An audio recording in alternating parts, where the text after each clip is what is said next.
찬양대도 하나님께 찬양을 드릴 수 있을까 기다려지게 됩니다.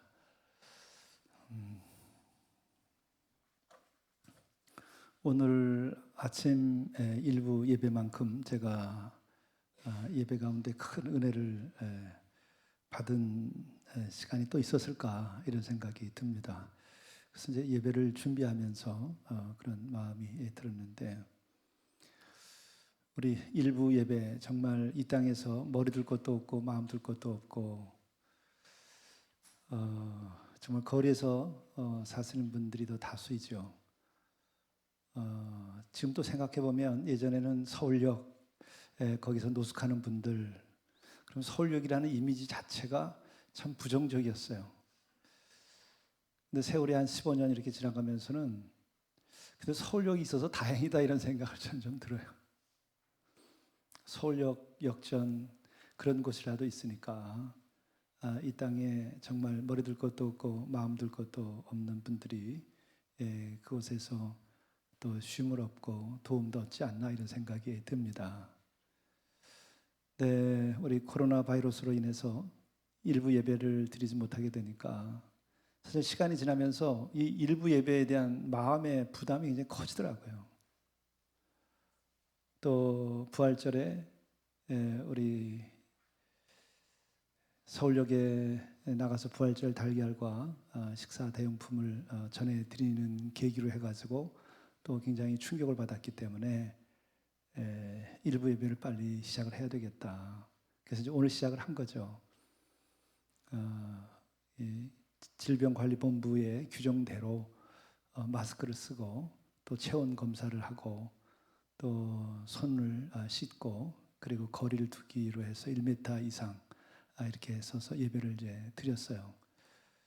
근데 정말 이 예배가 바벨론 포로로 잡혀갔다가 돌아와서 처음 예배 드리는 분들의 마음이 이럴까 이런 생각이 드는 정도로 예배가 아주 기쁘고 감사했습니다.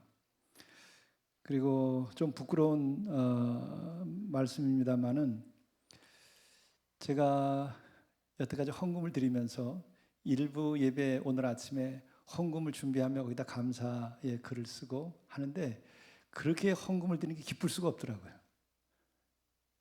여러분 헌금 드릴 때 그게 기쁜가요? 그건 참 예배자가 됐다는 것을 말하는 거예요. 얼마를 할까? 보탤까 뺄까 이런 마음이 들면 그건 아직 진정한 예배자가 되기에는 부족한 게 있는 겁니다. 오늘 아침에 제가 특별히 더 느낀 거예요.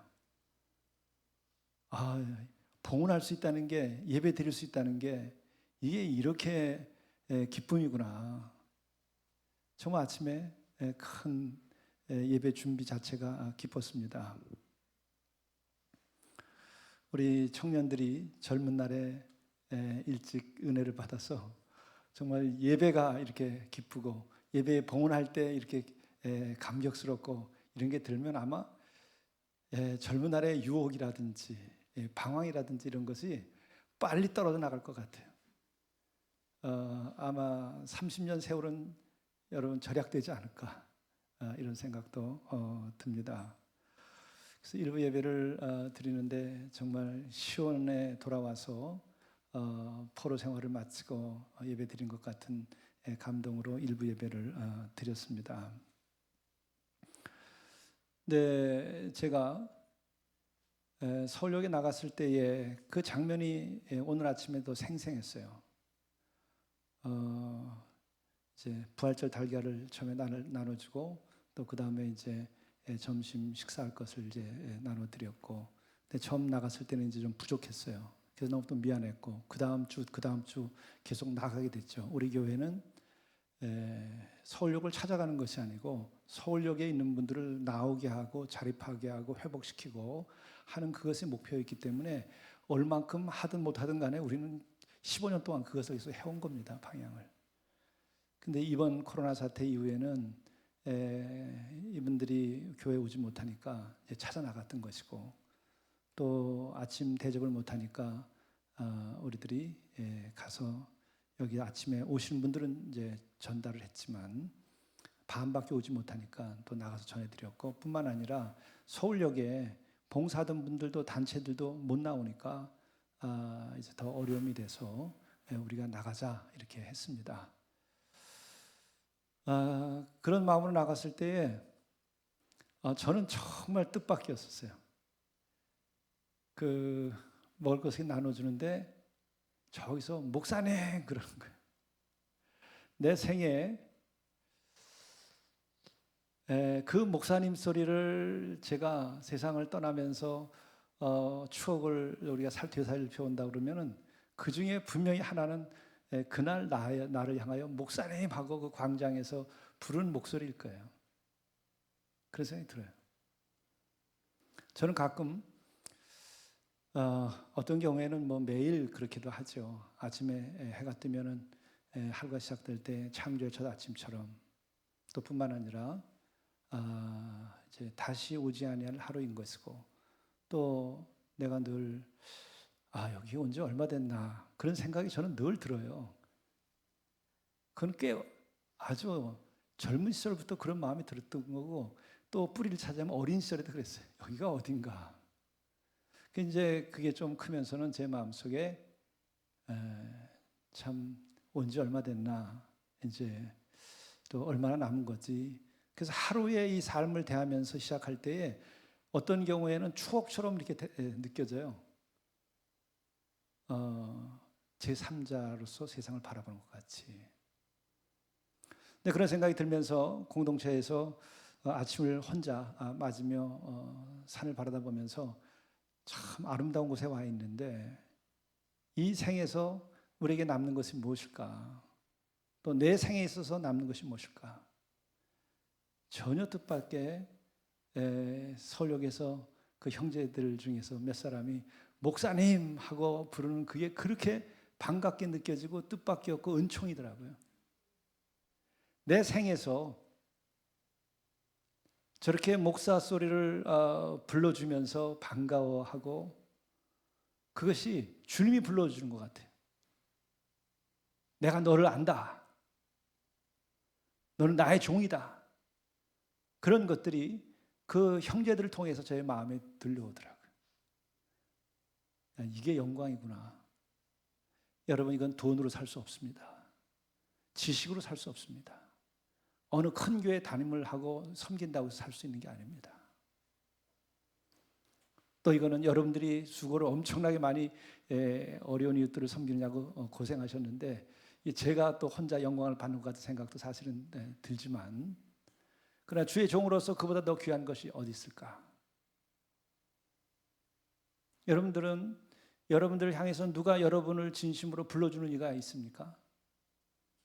정말 어머니가 지극한 사랑으로, 아버지가 정말 지극한 사랑으로 아들을 향해서 얘야 이렇게 불러준다든지, 뭐 영수야 이렇게 불러준다든지, 뭐 원수가 이렇게 불러준다든지, 누군가 그 진정한 마음으로 불러주는 것이 그게 가장 값진 거예요. 저는 그 마음이 오늘 아침에 형제들 예배를 준비하면서 다시 찾아오는데, 제가 다시 떠오르는 게 있어요. 그 저보다 40 가까이 연세가 많으셨던 선생님이 지금은 이제 100세가 이렇게 살아계셨으면 됐을 분이시죠. 네, 그 제가 신학생 때에 은퇴하신 교수시니까 뭐 나이 차이가 얼마나 나겠습니까? 근데 제가 목사 안수 받은 다음에 제가 전화를 드리든지, 아니면 저에게 전화를 하셨든지, 아니면은 찾아뵙고 만났을 때에 저에게 목사님이라고 부르는 그 목소리가요, 지금도 쟁쟁하고 그 목소리를 들으면 내가 목사가 안 될 수가 없어요. 그게 무서운 힘입니다. 그 아무나 그렇게 할 수가 없는 거예요. 난 그것을 보면서 오늘 영성일기 5월 19일자 화요일자의 말씀인데, 제가 미리 영성일기를 해설을 하기 위해서 이제 미리 다 읽죠. 묵상을 하고. 그때 그 목사님이라고 부르는 그 목소리 뒤에서 제가 느껴지는 건 뭐냐면 예수의 생명을 느끼는 거예요. 오늘 봉독한 말씀 가운데에서 10절에 보면 우리가 항상 예수의 죽음을 몸에 짊어짐은 예수의 생명이 또한 우리 몸에 나타내게 하려 함이라. 자기의 목숨을 내주는 그 엄중한 그 아주 깊은 헌신, 그 완전한 희생, 순교자의 믿음, 이것을 통하여 얻어지는 것이 예수의 생명인데 그 예수의 생명이 자리하고 있다고 하는 것은 얼마나 깊은 것입니까? 그 예수의 생명이 그 안에 있기 때문에 목사님이라고 부르는 거예요. 그거 없이 목사에게 그렇게 이름을 부를 이유가 뭐가 있습니까? 나의 믿음만큼 목사를 부르는 거예요. 나의 사랑만큼 내 자식에게, 내 새끼에게 얘야 이렇게 하는 거예요. 근데 그것이 진짜 깊은 자식에 대한 사랑이 없으면 어머니 아버지가 이름을 부르면 무섭죠. 또 야단치나. 그러나 배운 것이 없어도 그야말로 무지랭이라도 오히려 그들이 더 귀한 것입니다. 그들의 마음 깊은 곳에서 얘야라고 부를 때에 아이들은 두려움이 사라지고 아이들은 새로운 소망을 갖고 아이들은 용기를 얻는 거예요. 오히려 배우고 똑똑한 애미는 그렇게 하기 어려워요. 훈련을 비판적인 것을 너무 많이 받았기 때문에, 계산하는 것을 너무 훈련이 많이 됐기 때문에, 계산의 훈련 때문에 내 마음 가장 깊은 데에서 창조주 하나님께서 주신 그 사랑의 그 에너지가 안 나오는 거예요. 그걸 고갈시켰기 때문에. 그래서 딱 보면 이 자식이 공부 잘했나 못했나, 이 자식이 예절이 있나 없나, 이 자식이 나한테 잘해주나 못해주나, 이것부터 먼저 보이는 거예요. 하고 싶어서 그러는 게 아니라 훈련됐기 때문에.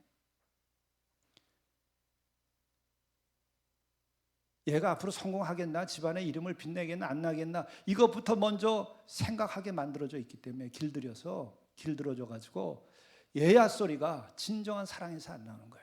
성도들과 성도들이 이름을 부르고 성도들이 목사를 부를 때에 내가 정말 고난을 통해서, 순교를 통해서도 얻고자 하는 그 예수의 생명에 대한 갈망과 그것에 빛을 받지 않으면 진정으로 목사님 소리 못해요. 성도님, 장로님, 집사님, 자매님, 형제님 못합니다. 난 거리에서 형제들이 정말 생각지도 못하게, 나는 어디 있을지도 몰랐는데 몇 사람들이 목사님 하고 그 몇 주 동안 보지 못했기 때문에 나를 찾는 그 목소리에서 내가 느껴진 것은 예수의 생명이었어요. 내가 그래서 15년 동안 이들과 함께 해온 것이 결코 헛되지 아니했구나. 우리가 매 주일마다 고백할 때 하나님의 거룩한 백성이 되게 해주시옵소서. 다 한 목소리를 고백했습니다. 거리의 노숙자가 아니라 하나님의 거룩한 백성이 되게 해달라. 아, 이게 헛되지 않았구나. 하나님의 응답이었구나. 저는 우리 인간들이 정말 그 하나님이 지어주신 그대로의 마음과 또 그것이 인간의 불순종을 인하여 여러 가지 죄로 인해서 우리들이 죄를 뒤집어 쓰고 죄의 죄를 뒤집어 써서 혼란스럽게 됐을 때 예수 그리스도의 보혈로 씻김을 받고 예수의 생명이 나 안에서 탄생하는 그것이 정말 필요하다. 제가 우리 공동체의 강아지 우리 또리가 새끼를 낳아서 기르는 것으로부터 시작해가지고 그 모습을 보면서 제가 정말 큰 걸 깨달았어요. 그래서 그냥 저녁에 잠깐 글을 써가지고 신문사에서 글을 보내달라고 그래서 그걸 보내줬어요. 근데 글을 쓰면서 다시 확인을 하는 거예요. 그 조그만 뭐 길이로 하면 3cm나 좀 될까요? 그밖에 안 되는 개가 새끼 5마리를 낳고, 이 새끼는 또 애비가 큰 놈이라서 낳을 땐 작아도 순식간에 자라더라고요. 근데 그거를 하루에 10번을 먹으면서 먹고 또 가가지고 젖을 먹이고 젖 먹이고 나면 또 다시 와서 먹고 계속 이 공급을 계속 하는데 자기가 먹고 공급하고 먹고 공급하고 이걸 왔다 갔다 종일 그러는 거예요. 밤에까지. 그게 참 귀하다 생각을 했는데 호흡곤란이 왔어요. 내가 무식해서 그랬죠. 그렇게 하면 칼슘 공부를 많이 해야 되는데 자기 뼈 속에 자기 피 속에 있는 칼슘을 다 먹였기 때문에 뇌에 몸에 산소 공급이 안 되는 거예요. 그러니까 호흡 장애가 오게 되니까 빨리 호흡을 하기 위해서 헉헉 호흡을 하다 보니까 제가 내과 전문의한테 연락을 했더니 밤을 넘기지 못할 거다. 왜냐하면 호흡을 급하게 하다 보면 호흡에 근육이 그 호흡하는 근육이 마비가 와버린대요. 저렇게 하면. 그 순간에 제가 야 얘를 죽이면 안 되겠구나. 그냥 머릿속에서 한꺼번에 그냥 마음속에서 나오는 거예요. 저렇게 새끼들을 위해서 먹이는 그 애미의 모성을 보고 사랑을 보니까 얘를 살려줘야만 되겠더라고요. 그리고 또 그 새끼들을 생각하니까 5마리들을 또 어떡하겠어요. 얘 죽이면 내가 벌 받겠다 이 생각이 들더라고요. 그래서 튀어나갔어요. 밤 10시에 새끼를 데리고 그 강한 데리고 마침 운전을 도와주셔가지고 원주까지 돌아오니까 새벽 4시였어요. 정말 요새는 의료시설이 많이 발달해가지고 미리 전화를 해놨더니 산소 탱크에다 집어넣어가지고 호흡을 살려내고 그리고 칼슘 공부를 해주고 그러니까는 정신을 차리더라고요. 근데 원주까지 가는 거 1시간요 고속도로에 비가 내리고 있는 거예요. 목숨을 건 레이스예요. 이거는 죽음의 레이스. 그래서 기도했죠. 주여. 그리고 또리를 놓고 내 기도했어요. 안수 기도했어. 얘 죽이면 안 됩니다. 살려야 됩니다. 그러니까 호흡이 힘드니까요. 사지가 뒤틀려요. 그리고 막 힘드니까 막 그 시트 밑에다 머리를 쳐박고 막 그러는 거예요. 그러니까 이게 30분 후면 죽을까, 이거 20분 후면 죽을까 막 걱정이 되는 거예요. 그러니까는 직선거리에서는 그냥 비상등 켜고 그냥 달려라. 그 자정 막 돼가지고 도착을 했어요. 그리고 새벽 4시에 왔는데 제가 그걸 보면서 창조주 하나님께서 한 생명에게 준 그 생명의 의지, 그 모성, 이게 얼마나 무서운 것인가, 얼마나 위대한 것인가, 얼마나 처절한 것인가 하는 것을 보게 하시더라고요.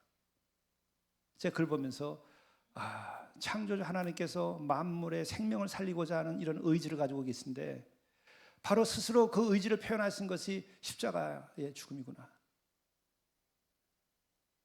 당신이 그러한 생명의 의지와 모성을 넘어선 그런 그 사랑의 힘이 있으니까 그것을 만물에도 부여해 줬겠죠. 없는 거 주겠습니까? 없는 거 어떻게 줘요? 그분이 있으니까 우리에게 준 거지. 그분이 적어도 마음이 있으니까 그 생명력을 우리에게 준 거고 그 사랑을 불어 넣어 줬겠죠. 처절하더라고요. 살려냈어요. 아유, 제가 그 생각하면서 예수의 생명, 그건 뭔가? 그런 하나님의 사랑의 의지의 반영이에요. 그게 하나님의 섭리예요. 죄를 졌을지라도 살려내야 되겠다. 내가 죽어서까지 피를 흘려서라도 저들의 죄를 씻고 저들을 살려야 되겠다. 그런 사랑을 우리가 자녀를 기르면서도 자녀들에게 불어넣어줘야 돼요. 제 자신을 돌이켜보면서도 내가 그렇게 가정을 책임지고 자녀들을 길렀을까? 또 목사로서 성도들을 그렇게 내가 했을까? 그게 십자가인데 그런 생각이 들더라고요.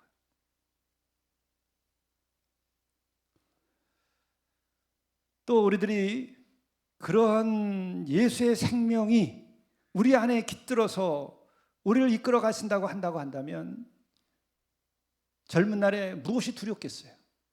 우리가 무슨 꿈을 못 꾸겠어요? 우리가 뭘 못하겠어요? 뭘 이겨내지 못하겠어요? 그 사랑과 그 생명력이 있으면 무엇이든지 할 수 있어요. 오늘 고린도후서 4장 1절 이하에 나오는 이 모든 말씀들은 다 그런 거예요. 질그릇에 담긴 보배라고 얘기하는 거예요. 우리의 몸 육신은 질그릇에 지나지 않아. 그러나 그 마음속에 담겨져 있는 예수의 생명, 그것이 보화라는 거예요. 그것 때문에 사도들은 순교를 하면서까지 많은 영혼을 살려낸 거예요. 많은 곤란과 환난과 핍박을 그 질그릇 같은 몸으로는 두렵고 힘들고 죽어야만 했지만은, 그러나 그 마음속에 담겨져 있는 예수의 생명이 그 안에서 자라났기 때문에 그 어떤 세상의 모성보다도 강한 하나님의 그 생명의 창조의 힘이 예수 그리스도를 통하여 나타났고, 그것이 우리 안에 있을 때에, 그것이 바로 예수님을 통하여 사도들의 마음을 사로잡았기 때문에 사도들은 그러한 위대한 일을 한 거죠. 미움을 이기고 핍박을 이기고 고난을 이기고 죽음을 이기고,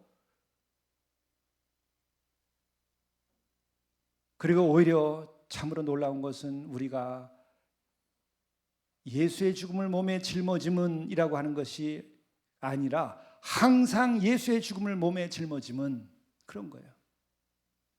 예수 죽음을 몸에 짊어졌다는 건 뭐냐면 똑같은 십자가를 졌다는 거예요. 그걸 통해서 우리 안에서 예수의 생명이 또한 우리 몸에서 나타나게 하려 함이라. 바로 여기서 예수의 생명은 어떻게 나타날 것인가?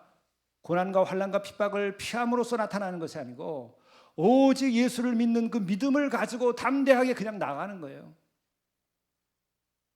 그 앞에 무엇이 있든지 그냥 나가는 거예요. 그 과정을 통해서 우리들 안에 생명이 임하는 것이죠. 그래서 7절 보게 되면 우리가 이 보배를 질그릇에 가졌으니 이는 심히 큰 능력은 하나님께 있고 우리에게 있지 아니함을 알게 하려 함이라. 하나님의 능력으로서 우리가 이런 사랑을 실천하고 주의 일을 할 수 있는 거예요.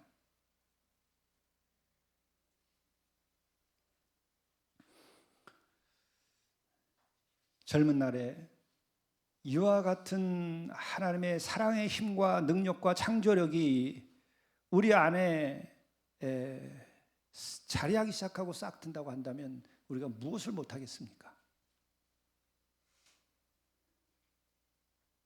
그런데 이들에게는 신구약을 통해서 전부 일관된 게 하나 있어요.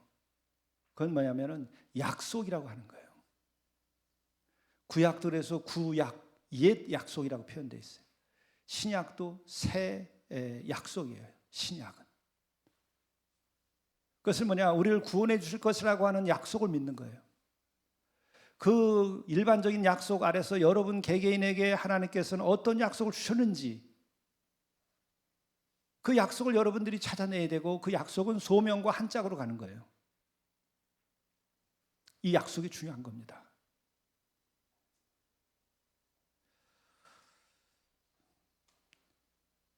제가 2주간 특별히 더 깊은 기도와 또 정말 마음에 깊은 그 아픔을 느끼면서 기도하는 시간이 있었는데, 나에게 소망이 되고 나에게 모든 환난과 어려움을 이겨 나가서 끝까지 주의 일을 감당할 수 있게 하려고 한다면 무엇이 나에게 필요한 것일까? 그리고 나에게 무엇이 있기 때문에 지금까지 걸어온 것일까? 그것은 딱 그거예요. 약속과 소명이에요. 구원에 대한 약속이 있고 내 미래에 대한 약속이 있고, 또한 그 약속 가운데 내가 해야 할 일이 하나님께서 주셨기 때문에 그 소명이 분명하니까 온 거예요. 다른 거 아무것도 없어요. 제가 무슨 어떤 능력이 있습니까? 나보다 학문적으로 더 뛰어나고 능력 있는 사람 수없이 많아요. 우리 교회보다도 더 크고 재력이 있고 교인들도 많고 한 교회도 수도 없이 많아요. 적은 교회가 더 적겠죠. 또 그 외에 어떤 걸 봐도 저보다 훌륭한 이들이 참으로 많습니다. 그러나 내가 죽지 아니하고 여기까지 주의 일을 끝까지 할 수 있었고, 내가 조금도 타협하지 않고 지금까지 올 수 있었던 것은 다른 세상의 능력이 아니라 나에게 주신 약속과 소명이 분명했기 때문에 그런 거예요. 주께서는 어린 날에 고등학교 시절에 고난을 받고 죽어 올라가는 것을 나한테 보여주셨어요. 그러니까 나는 고난에 대해서 두려워하지 않아요. 그리고 그것을 나의 길이라고 생각해요. 그리고 나는 계산하는 일이 없어요. 거의 계산한 일이 없습니다. 즉자적으로 예스, 노를 하느냐고 해왔어요. 그건 내 정신으로는 못할 거예요. 아마 인도하심이 그래서 그랬던 거예요. 내가 중요한 결정을 한다든지 또 내가 이루었던 것들도 하루아침에 다 없는 것처럼 하고 새로 시작하든지 일할 때도 그냥 인도하심 따라 계산 없이 즉자적으로 했지. 나는 그걸 갖고 제 스스로가 내가 너무 신중하지 못한 것이 아니올까라는 생각을 했던 때가 있었어요. 이번에 쭉 보니까 내가 신중한 게 아니라 신중하든 안 하든 상관없이 주께서 그냥 끌어가시는 거예요. 그럼 그대로 가는 거예요. 뭐 우리 교회 재정을 생각하고 내가 내일을 계획하고 뭐 계약을 하고 뭐 일을 했나요? 그냥 인도하시니까 그때마다 말씀을 주셨잖아요. 땅을 살 수 있을 만큼의, 공동체를 살 수 있을 만큼의 계약금조차도 없는 상황인데도 그냥 거기 갔더니 하나님의 임재가 나에게 임하면서 회개한 자가 거하는 거룩한 땅이 되라. 그러니까 계산 없이 그 말씀 믿고 그냥 추진해서 지금까지 기적이 일어났잖아요. 우리는 방법이 여러 가지가 있어요. 세상의 방법으로 계산하고 눈치 보면서 살아가는 방법이 있고, 이거 없이 그냥 하늘에서 수직으로 나에게 계시하면 그대로 죽으면 죽으리라.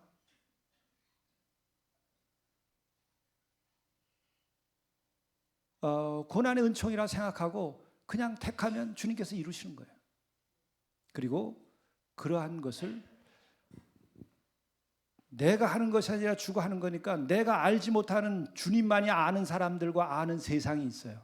그들을 늘 그때마다 들어서 일을 이루셨어요. 여러분들이 정말 그것을 젊은 날에 볼 수 있다고 한다면 여러분은 여호수아와 갈렙이 될 수 있어요. 여러분이 계산하면 결혼하기 두려울 거예요. 요즘에 나 결혼하기 두렵잖아요. 집값이 얼마인데 월세 얼마 내야 되지, 아이를 낳아서 기르려면 얼마가 있어야 되지. 결혼도 두려워하더라고요.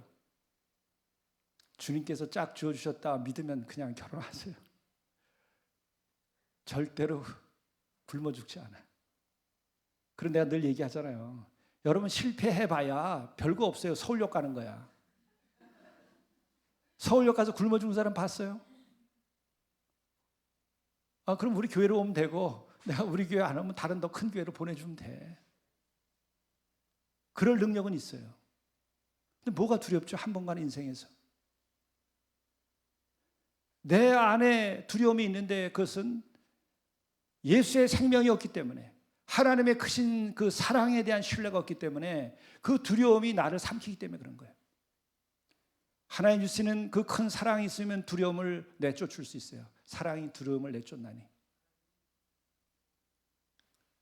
또 우리 그 조그만 게 그 5마리 새끼들을 어떻게 먹여 살려요? 이젠 거의 한 달쯤 지나니까 새끼들 한 마리가 거의 애미 수준으로 가는 거예요. 그렇게 커졌어요. 어떻게 그런 일을 저질러요? 하나님께서, 창조주 하나님께서 그 마음속에 주신 사랑과 생명의 그 의지가 있으니까 그냥 키우는 거예요. 나서 나를 의지하지 말고 하나님을 의지하세요. 더더욱 오늘 예수 그리스도를 믿는 그 믿음으로 우리가 살아간다면 예수님의 생명을 내가 받아들이고 내 안에서 역사하도록 우리가 함께 기도하고 나가면 되는 거예요. 그리고 하나 정말 중요한 것은 뭐냐면은, 지금 제가 마음에 굳게 생각하는 것은 뭐냐면, 우리들이 신앙생활할 때 기적이 일어나면 정말 그것이 큰 변화의 사건이 됩니다. 우리를 변화시켜줘요. 저의 목회 여정에서도 그랬어요. 저는 기도하면은 아픈 사람이 나을 것이라고 하는 것은 신화라고 배웠어요. 신학교 때. 그래서 난 믿지 않았어요. 애써서 안 믿으려고 그랬어요. 그렇게 가르쳤으니까. 그래야 점수 땄은 시절이 있었어요. 70년대 신학이 그랬어요. 진보 신학이. 비신화 이야기를 하면서. 그런데 어느 섬에서 어려움을 겪는, 고통받고 있는 우리 전도사님의 손을 얹어 기도했더니 나버렸어요. 18년 된 디스크도 없어져 버리고 아주 수년 동안 속병 때문에 쩔쩔매는데 그 섬에서 그게 도져가지고 다 죽어가는 판이었는데 이틀째 제가 기도했을 때 났어요. 그 기적을 내가 겪으면서 내 신학이 바뀌었고 내 신앙이 바뀌기 시작한 거예요. 일어나지 않을 일이 일어났구나. 이게 무슨 일이지 도대체. 내가 충격을 받았어요. 그 이후에 그와 같은 사건들이 많이 일어났어요. 그런데 중요한 것은 뭐냐면 기적의 체험이 우리들에게 큰 중요한 것을 줄 수도 있지만 기적보다 더 중요한 것은 약속이에요. 그리고 소명이에요. 우리도 보세요. 다 지금 기적을 봤어요. 이 교회만이 볼 수 있는 기적을 봤어요. 지난 2년 동안. 그리고 지금 어떻게 됐죠? 약속을 믿지 않으면 소용없어요. 기적이 기적으로 보이지 않아요. 내가 그것은 일찍이 알았어요. 수개월 동안 대소변도 못 가리고 누워 계실 때 노인 가서 곡기도 아흐레씩 끊어서 이제 식사도 안 하시니까 돌아가실 게 됐어요. 89이시니까 살 만큼 사시지 않았겠어요? 그래서 장례를 기다리고 소망 가운데 있었는데 제가 가서 기도하고 그랬더니 그 다음날 나셔가지고 아침에 일어나셔서 씻고 식탁에 앉아서 같이 식사를 다 해버리신 거예요. 그때는 그 댁의 며느님들 집사님들께서 그랬어요. 왜 아버님 살려놨냐고. 그 집안에 있는 약속을 믿지 않고 당장 자신들의 현실을 생각하니까 아버님이 일어난 게 부담스러워요. 다시 또 모셔야 되잖아요. 먹고 살기 힘든다. 이해해요. 모시기 힘들어요. 식구들이 이 삶을 유지하기도 어려운데 다시 일어나시면 어떡하란 말이야. 양심에 갇히기도 힘들죠. 그러니까는 왜 살려놨냐고 하는 소리를 내가 들었어요. 그게 기적이에요. 기적이 우리를 살리지 않아요. 또 치유함을 받아가지고 났어도 또 세상 떠나는 거예요. 5년 후에 떠나셨어요. 복음서를 보게 되면은 나 환자를 예수께서 치유해 주셨어요. 여러분 나 환자 만나보신 일 있어요? 나 환자랑 악수해 본 일 있어요? 제 사무실에 한 20년 가까이 전에 찾아오셨어요. 누가. 그래서 딱 했더니 나병이 나으신 분이 왔는데 코도 입도 이게 다 이상한 거예요. 얼굴이. 그리고 손가락도 뭐 어디서 지옥에서 나오신 분 같아요. 처음 봤으니까. 사진으로만 봤지 실제로 생각지도 않았는데 문 열고 들어오시는데 끔찍한 생각이 사실 들더라고요. 그래서 마음을 가다듬고 말씀 나누고 그래서 성경 공부하러 나오셔서 성경 공부를 했어요. 그래도 목사님한테 가면 성경을 가르쳐주고 받아주실 줄 생각해서 찾아왔다는 거예요. 2000년 전에 나 환자면 어땠을 것 같아요? 지금 코로나 때문에 우리가 같이 못 만나잖아요. 2000년 전에 나 환자는 다 옮기기 때문에 어떻게 했냐면 마을 저 밖에 산 너머에 큰 구덩이 같은 것들이 이제 있죠. 그 광야 쪽에. 그럼 거기다 그냥 던져 넣어놓는 거예요. 그럼 자기네들끼리 그 속에 땅굴을 파고 비를 피하고 지내고 먹을 것만 식구들이 갖다 던져주고 마는 거예요. 코로나 격리가 말이 아닙니다. 육아 안 해요. 그리고 죄인이라고 낙인을 찍었고 그런 나병 환자를 예수께서 고치셨어요. 코로나 고친 정도는 비교가 될 수 없는 거겠죠. 10명을 고쳤어요. 기적을 경험한 거예요. 그런데 예수께서 그래서 9은 어디 갔냐? 하나만 남고 그러실 거예요. 기적은 우리들에게 참으로 필요한 때에 필요한 것이지만 우리를 진정으로 신앙으로 이끄는 것은 약속이고 여러분의 소명이에요. 젊은 날에 하나님께서 나에게 어떤 약속을 주셨는지를 여러분들이 묻고 기도할 것 중에 제일 중요한 거예요. 나의 장래, 그것은 여러분들 세상적으로 인생 컨설턴트 하는 그 사람들을 통해서도 여러분들이 앞날을 계산할 수 있어요. 그러나 세상은 우리가 원하는 대로 되지 않아. 코로나 한번 오니까 문명 자체가 지구가 올스톱하잖아요. 벼락이 한번 떨어지면 인생이 그걸로 끝날 수도 있어요. 하늘에서 유성이 떨어지면 이 지구의 문명은 오늘로 끝날 수도 있어요. 오늘 저녁으로도. 여러분이 생각하는 계산으로 인생 컨설턴트로 해가지고 그런 도움을 받아서 여러분이 계획한다고 해서 될 것 같아요? 안 되는 경우가 훨씬 많습니다. 왜? 인간의 삶과 사회 현상에 대해서 그쪽 분야의 전문가들이 미래를 예측할 때 맞는 게 20% 이상이 안 되는 거예요. 맞는 것이 오히려 놀라운 일이죠. 우연이죠. 그렇기 때문에 여러분에게 주어진 약속을 찾고 소명을 찾는 게 중요해. 젊은 날에 그것을 일찍 얻고 그것을 위해서 일생을 바치면 여러분들은 마지막 삶을 끝날 때 성공과 실패에 아무 상관없어요. 고난과 또 어떤 환난이 있었든지 별 의미가 없어요. 여러분에게는 영광이 기다릴 거예요. 왜? 우리 속에 예수의 생명이 우리를 이끌기 때문에. 나는 지금 오늘 내가 세상을 떠난다고 해도 나는 정말 하나님께 감사할 수 있어요. 왜? 지난주에 서울역에서 목사님 그 소리 하나만 가져도 나는 좋게. 그것 말고 여러분들 생에서 어떤 훈장이 있을 것 같아요? 가진 거 여러분 가져가나요? 하나님께 영광이 되나요? 내 배를 채웠지 하나님의 영광을 위해서 썼나요? 어려운 이웃을 진정으로 내 사랑, 내 마음의 한 조각을 띄워서 내가 준 일이 있나요? 뭐가 영광스럽고 뭐가 남을 만한 거죠? 하나님께서 나는 살아서 역사하시면서 위로하는 것을 오늘 아침도 또 겪어요. 지난 주 중에도 또 겪었어요. 내가 회개하라는 설교를 해가지고 떠난 사람이 얼마나 많아. 그렇죠? 또 내 글을 읽고 해서 떠난 사람이 얼마나 많아. 그런데 그것으로 고통받는 나에게 전화가 오는 거예요. 해외에서도. 목사님 회개하라는 그 설교를 듣고 제가 정말 부담스러운 그 설교가, 그전에는 그런 설교만 들으면 나는 싫었는데 그 설교가 목사님이 하시는데 내가 그것 때문에 은혜 받았다고.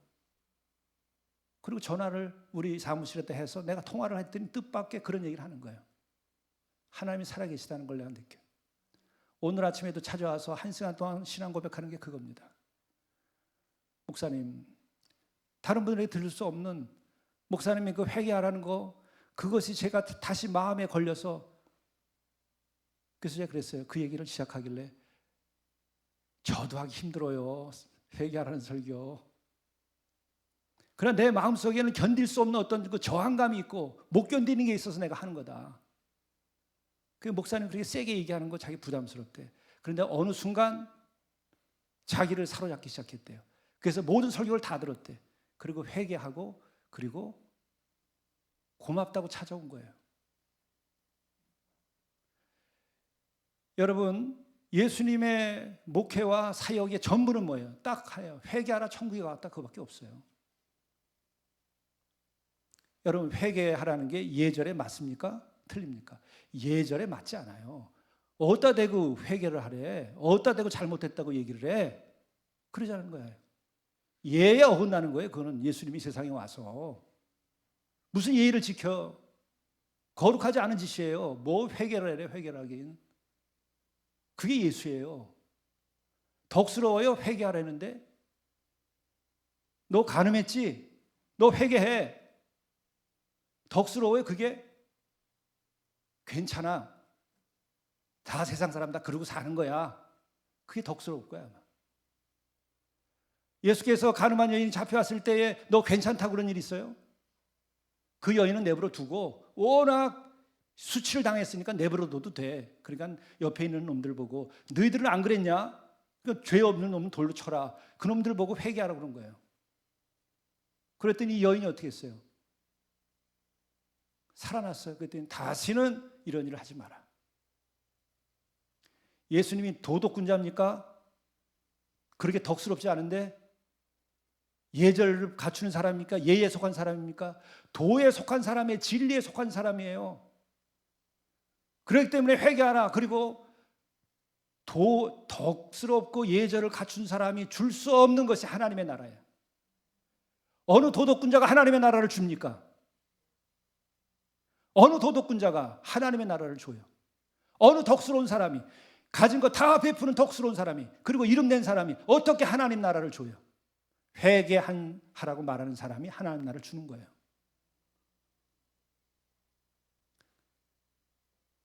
제대로 들어야 되는 거예요. 제대로 신앙생활을 해야 되는 것이고. 성경 말씀 그런 어미로운 말씀으로 가득 차 있는 거예요. 그게 무슨 말인지 알아듣는 사람이 지금 생기는 거예요. 그래서 주님께서 그랬죠. 너에게 남은 자들을 보내리라. 회개하고 거룩한 땅이 되게 하라. 그들이 남은 자가 될 것이다. 내가 한 얘기예요? 내가 한 얘기가 아니에요.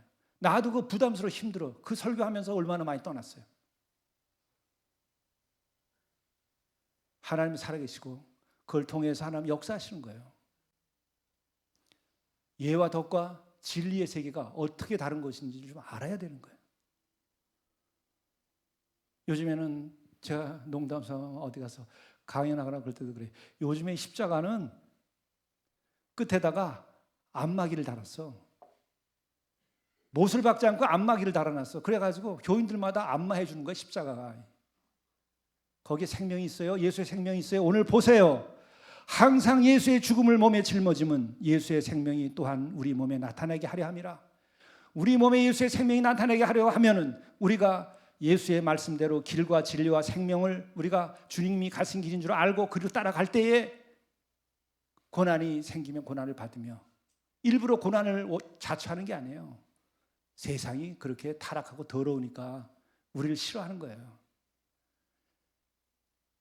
나쁜 짓 하고 가는데 거기 가서 정직하게 우리 계산합시다 그래봐. 여러분 내쫓겨요. 다른 게 있는 줄 아세요? 인간관계로 천국이 열리는 게 아니에요. 하나님의 말씀으로 천국이 열리는 거예요. 그 길은 딱 하나밖에 없어요. 회개하라. 천국이 가까웠다. 은총에 가까웠으니까. 내가 주겠으니까 천국을 회개만 해라. 뭐 돈 내래요? 무슨 뭐 많이 지식을 배워야 돼요? 학위를 뭐 따야 돼요? 네 마음속에 있는 거, 내 안에 있는 거 그것만 바로 잡으면 된다 그거예요. 그럼 천국을 주는 거예요. 그래서 예수의 생명이 우리 안에 있게 되면 여러분 두려워하지 마세요. 환난 두려워하지 마세요. 산마루게 망할 거 두려워하지 마세요. 그냥 매일 그대로 원하신 대로 해요. 주께서 기뻐하신 대로만 해. 그럼 여러분에게 예수의 생명이 깃들 것이며 여러분에게 하늘의 영광이, 이번 일주일 동안에 주어지는 이 영성 일기의 말씀을 보세요. 하나님의 나라가 덧입혀질 것이라고 그러잖아요. 내가 만드는 것이 아니라 하늘에서 덧입혀 주는 거예요. 환난과 고난과 나의 무능함이 있을지라도 내가 주를 따라 살면 이것이 복음의 위대한 힘이에요. 그렇게 가세요. 조용히. 그럼 되는 거죠. 젊은 날에 일주 여러분들이 받아들이고 조용히 주와 함께 약속을 믿고 기적을 따라 추구하지 마세요. 약속을 믿고 내 소명이 무엇인지, 왜 태어나는지, 잠시 있다 가는 인생을 내가 무엇을 위해 나를 불태울 것인지, 그래서 분명히 하고 그냥 태우면 여러분 마지막 날에 후회 안 해. 죽음 앞에서 후회하지 않아요. 영광스러운 하늘이 열릴 거예요. 그날이. 기도하시겠습니다.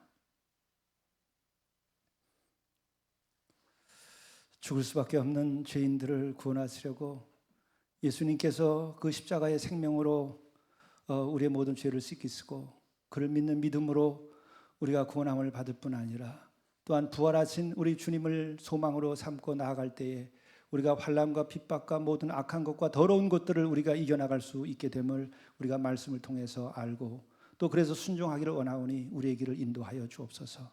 이 길로 나가지 못하게 하는 모든 악한 것들을 우리가 벗어나게 회개하도록 도와주시고 눈이 뜨고 귀가 열려서 제대로 보고 듣고 나아갈 수 있도록 인도하여 주시옵소서.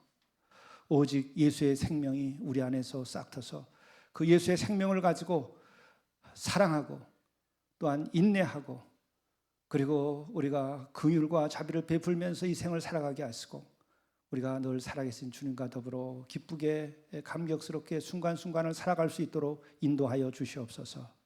예수 그리스도 이름으로 간절히 기도드리옵나이다. 아멘.